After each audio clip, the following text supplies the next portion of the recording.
Hello, everybody. Scott Golden here with the Golden Opportunities Coaching YouTube channel and the Pro Wrestling Logic YouTube channel. We've got over 1,900 audios available here. Should go into 2,000 this weekend, about a week behind where I wanted to be, but that's okay. Schedule has been busier and continues to hopefully grow, so hey, can only be here when the extra time allows. Anyhow, we are going into the AEW Dynamite review for the 29th of September 2021, which is a good enough show, although a drop in what used to be or what was the better shows. We kind of get a little bit of a run there. Anyway, we go opening the show. CM Punk was the show's guest commentator. He makes full entrance opening the show. Adam Cole defeats Jungle Boy. Decent match all around. Both men have some pretty good chemistry considering they haven't worked that much uh, to from there.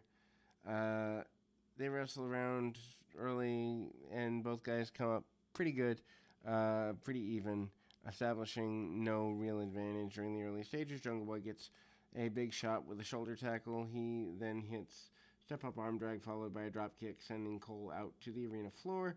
Back in the ring, Jungle Boy tries to fight off an attack and runs the turnbuckles, but Cole pushes him down, sending him crashing to the floor. Cole then slows down the pace of the contest and repeatedly whips Jungle Boy into the turnbuckles. Jungle Boy fires up with a strike and a rebound lariat.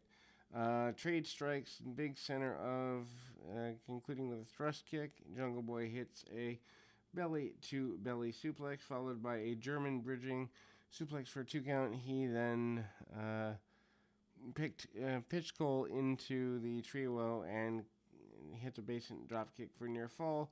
Cradle from Cole brings out the space for a 2 count. Cole then hits a backstabber and uh, basically a rock bottom for near fall. Cole taunts Jungle Boy, but then Jungle Boy hits a reverse Rana and a sliding forearm for near fall.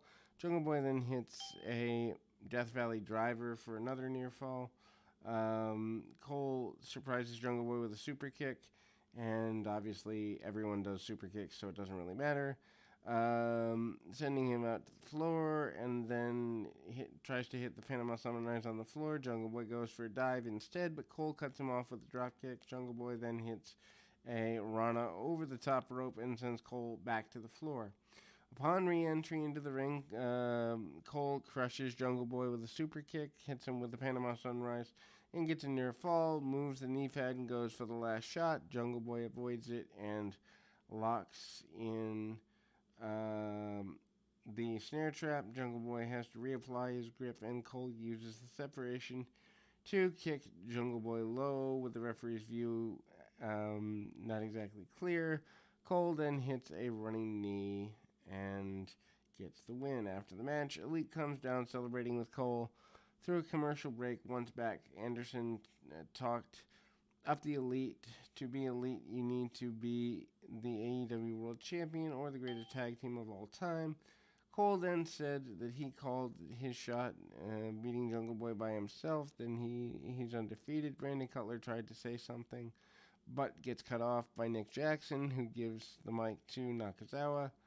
Leading to CM Punk chants, Nakazawa said he has nothing to say. Omega then talks about all the positive response and accolades and about how great his match is with Bryan Danielson. Said Danielson couldn't get the job done, but that he's not getting a rematch. Yes chants are heard. Danielson music played. He walks out. He asks fans if they wanted to see a rematch between him and Omega. They, of course, do. And then Danielson said Omega doesn't have the guts. I present to you no balls Omega, he says. Omega is angry. Danielson challenged any member of the Elite to a match at Rampage. Omega said, how about right now? Danielson obliged and said he would be coming alone. Frankie Kazarian, Jurassic Express, and Christian Cage come in as backup for the Elite escape to the ramp. Lucha Brothers are backstage. Andrade walked up and congratulated them on their championships before asking where Pac was. Andrade assisted and point that he had hadn't defended the AAH Tag Team Champions in a long time. Phoenix said they defend them anytime, anywhere, and who cares about AAA on an American broadcast? Anyway, Cody Rhodes and Lee Johnson with Brandy Rhodes and Arn Anderson defeats Dante Martin and Matt Sydal. Match has good intensity. All four men are obviously motivated. Post-match is also an interesting angle. Cody and Johnson and Arn are disconnected from the beginning. Cody and Dante start off and wrestle around before tagging in their partners. High flyers do pretty well. Cody and Johnson for a moment are off balance a little bit. Dante and Johnson have an athletic exchange, bunch of spots. Not exactly my thing, but it fit in the flow of the match. Johnson's in control on Sydal. Upon the return, dropkick brings Sydal enough time to tag Dante Martin in as Johnson tags in Cody. Cody hits a snap power slam, gets a 2 count, but Dante takes Cody down, and a disaster kick takes out Sydal. Cody then hit Din's Fire for near fall, and then Sydal takes out Johnson. Then Dante comes back with a springboard dropkick on Cody for a near fall, and then Dante follows up with a double springboard moonsault for 2, and Johnson tags himself back in and nails Sydal in the jaw. Dante rolls Johnson up for a good near fall. Johnson then comes back with a shoulder breaker for the win. After the match, Shivani enters the ring to interview the winners. Cody challenged Mikael Black to come out. Arn then talked down and told him to stop talking. Arn said that Black destroyed every one of them. He told Cody that he should have finished that fight. He then got into the metaphor about how Cody being too passive. Arn's not going to coach a loser. Come with me. Lee and Arn and Johnson leaves. Cody is left in the ring by himself, so maybe he's going heel. We don't know. Jon Moxley, Eddie Kingston, Darby Allin with Sting defeat Bear Country. Why are they on national television? Bear Boulder and Bear Bronson and Anthony Green. Not a fan of this because it doesn't belong on national television. Babyface team attacks before the bell. I mean, I understand the first 3, Kingston, Moxley, and Allen, but why are we doing a squash on national television? Green and hits Magistral, taking down deep arm drag. Kingston then hits kitchen sink. Moxley and Boulder tag in. Boulder does some shoulder tackles, and then there's some slap catching, the crossbody, and a plancha. Moxley then hits a power slam, and Bronson lands a running senton for near fall. Kingston cuts off double team from Bear Country and then crumples Bronson with a German suplex. Moxley does same to Boulder. Green tags himself in. Allen takes out Bear Country and coffin drop later. Moxley and Kingston shrug off the springboard crossbody from Green and hits a violent crown for a quick win.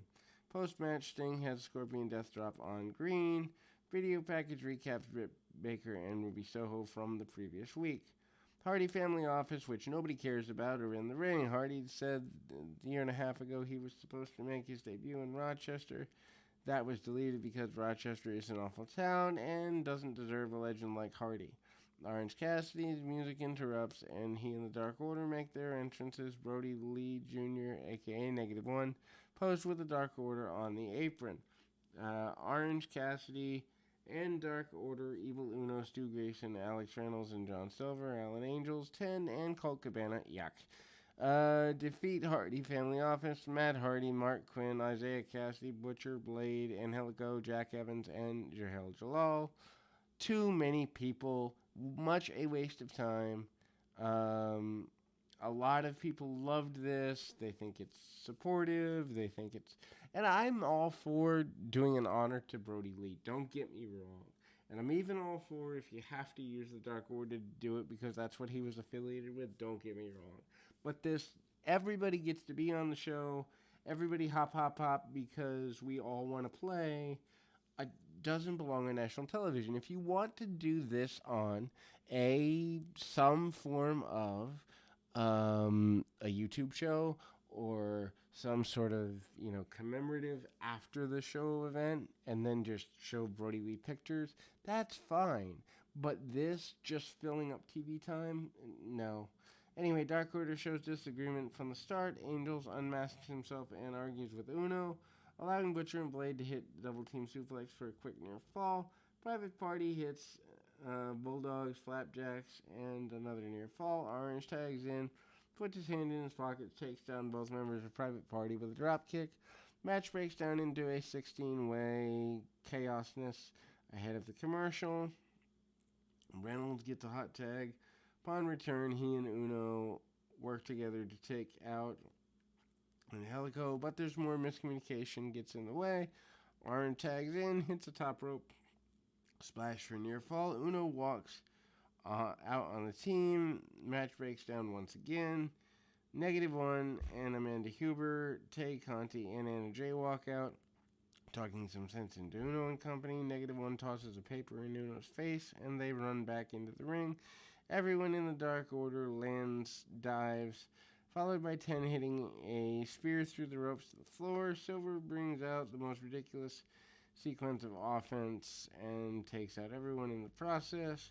10 plants Jahal with a spine buster. Orange Cassidy takes out Hardy with the orange punch. Silver and Reynolds hit the combo offense, and Uno and Grayson hit the fatality for the win. Again, before anybody is super critical, I'm not against supporting Brody Lee. I just don't think this is the way to do it. Leo Rush promo airs. He said Tony Khan's been calling him nonstop. He gets stock market gimmick LBO, Leo, or LIO. Anyway, FTR, Tully Blanchard cut a promo. Dax said that they are revitalized, rejuvenated, and refocused. That's bad news for the rest of the division. Top guys out. Dan Lambert is in the ring with Men of the Year. He said he's here to pay Chris Jericho a compliment. He took this terrible company, joined it, and somewhere still standing. When Jericho decided to confront American Top Team, he was at the end of his career. They've chopped off his head and chopped the head off AEW Snake and made it more difficult for Tony Khan to peddle his snake oil. And crowd isn't happy with this, obviously. Scorpio Sky mentioned that he was one of the first champions in AEW and won the Face of the Revolution ladder match and still wasn't good enough. Lambert was also paying attention, and he sees what the fans ignore. Sky is the main eventer. Paige has 2 black belts and has never been pinned or submitted in AEW. They're done being overlooked. America's Top Team Men of the Year are the top team. This is not bad. Anyway, Sheeta promo aired. She's trying for her 50th win in AEW, and she'll face off against Serena Deeb. Deeb called herself Woman of 1,000 Holds, saying she'd submit Sheeta. They'll face off next week on Dynamite, which could be pretty cool. Anna Jay and Tay Conti defeat Penelope Ford and the Bunny. I'm good with half this match. Conti and Jay belong out there. Ford and Bunny do not belong on national television. Jay and Conti attack before the bell, suplex their opponents out on the floor. Conti hits a bunch of judo throws, tags in Jay. Combo offense. Ford and Bunny send Conti to the floor, and they isolate Jay for a good bit of time. Return to the ring. Conti gets a hot tag, goes nuts on Ford, lands a springboard crossbody and hits an assisted suplex for a near fall. Ford then hits a backbend to avoid a clothesline from Jay and hits a stunner, followed with the fireman's carry, gutbuster for a near fall. Jay rolls out of the way of a moonsault attempt, and Conti hits the TKO on Bunny on the floor. Jay then hits the dangerous J kick and the Queen Slayer for the win. Jade Cargill versus Thunder Rosa versus Nyla Rose in a no disqualification match is announced for Rampage. 2 out of these 3 aren't bad. Nyla Rose, I don't even understand why she's still employed. Anyway, MJF comes out with Wardlow, he makes the company successful as long as he's given what he deserves. Brings up the concept of AEW's 4 original future star pillars: Jungle Boy, Sammy Guevara, Darby Allin, and MJF. Without MJF, the company ain't nothing. He deserves to be world champion. He calls out Tony Khan, saying he needs to start to listen to MJF's demands. He teases bringing out Bruce Pritchard, but Darby Allin's music plays and interrupts. MJF cut Allin off before he could speak, saying it'd be fine to just be number two guy. Allin, and then, but MJF's Jordan, and Darby Allin is Scottie Pippen. Allin asked if he's done talking, demands that MJF leave. If he doesn't get what he wants, nobody will care. How can you be a filler if I'm the only one who's won a championship? MJF gets hot and asks if the crowd knew why Allin is straight edge, because when Allin was a kid, his uncle died in a drunk driving accident when Allin was in the car.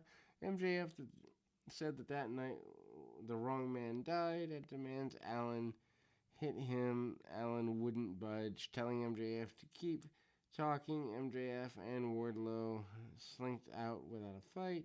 AEW Rampage lineup: Danielson and Nick Jackson. Three-way match: Jade Cargill, Thunder Rosa, and Nyla Rose. Hair versus hair: Orange Cassidy and Jack Evans. Some of these guys belong on national television, others do not. Dynamite Anniversary on 10/6. The Elite, Kenny Omega, Adam Cole, and the Young Bucks defeat or work with Bryan Danielson, Christian Cage, and Jurassic Express, Sheeta and Serena Deeb, and the Casino Ladder match. Why are we doing a Casino Ladder match in the middle of a major show? Anyway, so TNT title. Sammy Guevara defeats Miro to win the title. Not a way to go forward here. Miro avoids the running knee right from the start and counters seconds before stomping and striking Guevara. Guevara gets a little bit of offense, but gets cut off with a back elbow. Miro uses Guevara's chain to choke him. Guevara fires up, uses a high crossbody, sending both men crashing to the floor. Guevara then sidesteps Miro, sending him into the steps. Back in the ring, Guevara goes for the shooting star press.